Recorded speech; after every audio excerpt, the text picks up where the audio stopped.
À l'occasion d'une fête juive, Jésus monta à Jérusalem.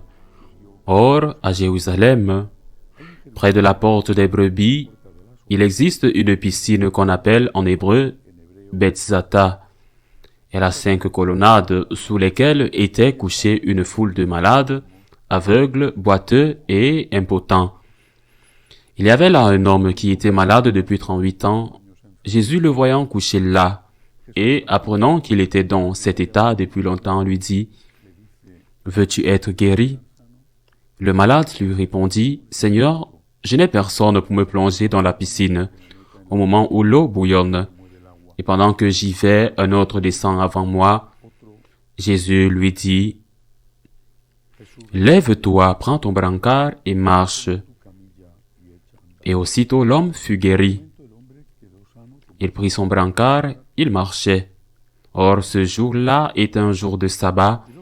Les Juifs dirent donc à cet homme que Jésus avait remis sur pied, « C'est le sabbat, il ne t'est pas permis de porter ton brancard. » Il leur répliqua, « Celui qui m'a guéri, c'est lui qui m'a dit, prends ton brancard et marche. » Ils l'interrogèrent, « C'est quel homme qui t'a dit, prends ton brancard et marche ?»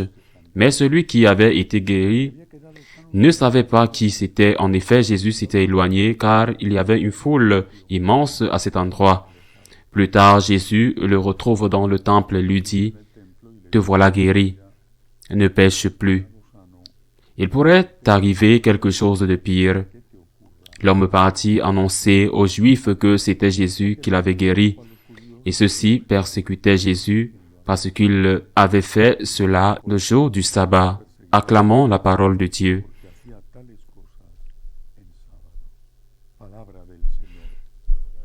Dans l'histoire de l'humanité, il y a certainement eu beaucoup de gens qui ont fait beaucoup de mal, pas seulement les grands et célèbres meurtriers, un Staline, un Hitler, un Lénine, mais beaucoup d'autres. Mais la scène d'aujourd'hui est d'une énorme cruauté. Je ne sais pas si elle est à la hauteur de ce qu'ont fait Caïphe ou Pilate, mais elle est d'une énorme cruauté. Ce paralysé a reçu un miracle, un grand miracle. Il dit lui-même qu'il était là depuis 38 ans. 38 ans de paralysie, toute sa vie. Un paralysé que Jésus guérit, dans lequel il fait un grand miracle. Il est normal que cette personne veuille remercier Dieu, remercier celui qui a fait le miracle, même devenir son disciple. C'est normal, c'est ce que fait une personne bien née.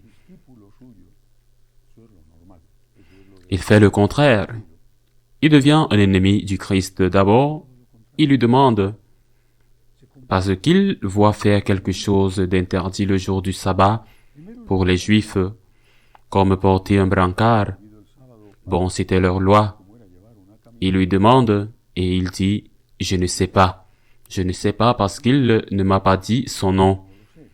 Je ne sais pas. » Mais ensuite, quand Jésus s'est identifié, l'Évangile dit que l'homme s'en est allé et a dit aux Juifs qu'il était Jésus. D'abord, on lui demande, mais ensuite c'est lui qui part à la recherche des ennemis de Jésus pour trahir Jésus, pour le blâmer. Il aurait pu se taire. Bon, ils m'ont déjà demandé, j'ai dit que je ne savais pas qui il était, parce que je ne savais pas. Maintenant, j'ai fini. Je ne vais pas faire du mal à cette personne qui a été bonne pour moi. Cet homme va trahir Jésus pour que le blâme et la punition qui à cette époque et dans cette religion était destinée à ceux qui avaient simplement fait un miracle parce que c'était le sabbat, tombe sur Jésus. Qu'a-t-il à dire sur cet homme? Et que dit Jésus à son sujet? Il lui dit, « Tu as été guéri, ne pêche plus. » De peur qu'il ne t'arrive quelque chose de pire. Le pire étant bien sûr l'enfer, mais peut-être aussi quelque chose sur terre. Maintenant, en plus de regarder la méchanceté de ce personnage, vraiment méchant, mauvais, qui dénonce, qui cherche à nuire à celui qui lui a profité, en plus de le regarder, il est facile de le condamner, de condamner son comportement. Nous devrions nous regarder nous-mêmes, parce qu'il est un symbole de nous-mêmes. Qu'avons-nous fait des dons de Dieu? C'est une question que nous devons nous poser tous les jours. Qu'ai-je fait des dons de Dieu? Est-ce que je les mets au service du Seigneur?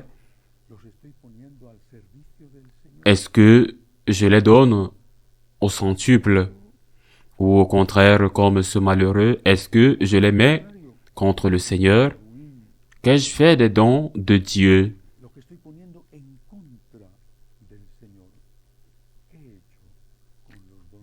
La vie, la culture, l'économie que j'ai, la santé, qu'ai-je fait des dons de Dieu?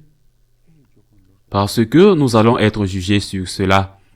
Et si nous n'avons pas mis les dons de Dieu au service de Dieu, et que nous les avons même utilisés pour faire le mal, ces paroles de Jésus sont des paroles qui sont aussi valables aujourd'hui pour chacun d'entre nous. Attention, attention. Regarde, tu es devenu saint, ne pêche plus, de peur qu'il ne t'arrive quelque chose de pire.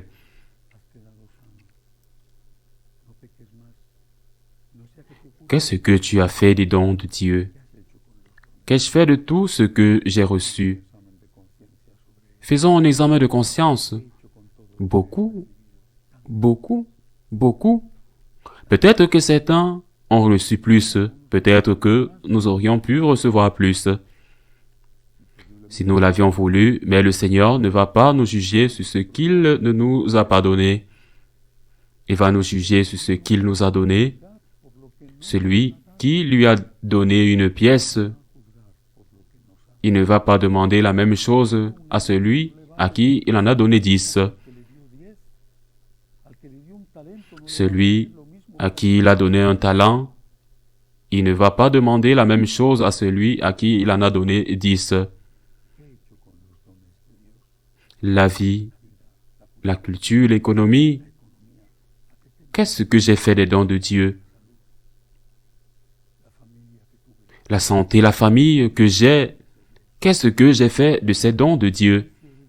Est-ce que je les ai mis au service de Dieu ou est-ce que je les ai mis contre Dieu?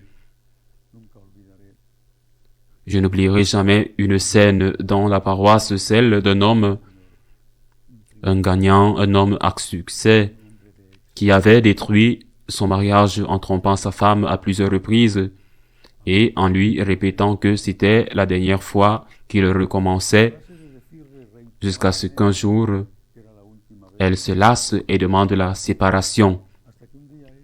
Alors, il s'est rendu compte de ce qu'il avait perdu et elle ne voulait pas revenir. Elle avait trompé tant de fois. Elle est venue me voir et m'a dit une phrase que je n'ai jamais oubliée. J'ai été ivre de succès. Le succès, bien souvent, est pire que l'échec et vous rend ivre. Le succès, bien souvent, vous sépare de Dieu. Qu'ai-je fait des dons que Dieu m'a donnés? Si je ne les ai pas mis au service de Dieu, mais contre lui, il m'arrivera quelque chose de pire. Ne l'oublions pas, ainsi soit-il.